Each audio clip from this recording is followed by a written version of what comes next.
chap. XVI. All is quiet and hush, cried my father at least above stairs. I hear not one foot stirring. Prithee, Trim, who's in the kitchen? There is no one soul in the kitchen, answered Trim, making a low bow as he spoke, except Doctor. Slop, confusion, cried my father, getting upon his legs a second time. Not one single thing has gone right this day.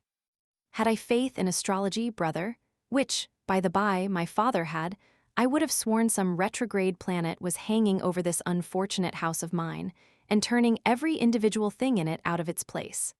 Why, I thought, Doctor. Slop had been above stairs with my wife, and so said you.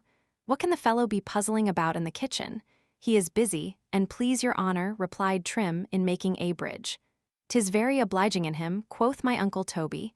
Pray, give my humble service to Doctor Slop Trim, and tell him I thank him heartily.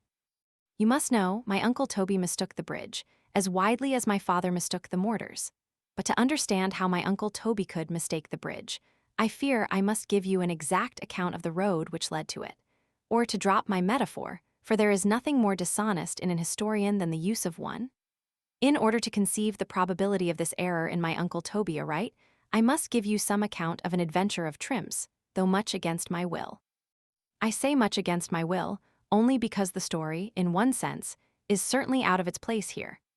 For by right it should come in, either amongst the anecdotes of my uncle Toby's amours with widow Wadman, in which Corporal Trim was no mean actor, or else in the middle of his and my uncle Toby's campaigns on the bowling green, for it will do very well in either place. But then if I reserve it for either of those parts of my story, I ruin the story I'm upon, and if I tell it here, I anticipate matters and ruin it there. What would your worship have me to do in this case? Tell it, Mr. Shandy, by all means. You are a fool, Tristram, if you do.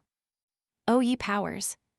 For powers ye are, and great ones too, which enable mortal man to tell a story worth the hearing, that kindly show him where he is to begin it and where he is to end it, what he is to put into it, and what he is to leave out, how much of it he is to cast into a shade, and whereabouts he is to throw his light.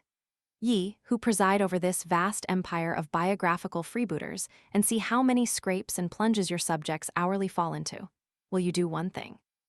I beg and beseech you, in case you will do nothing better for us, that wherever in any part of your dominions it so falls out, that 3 several roads meet in one point, as they have done just here, that at least you set up a guidepost in the center of them, in mere charity, to direct an uncertain devil which of the 3 he is to take.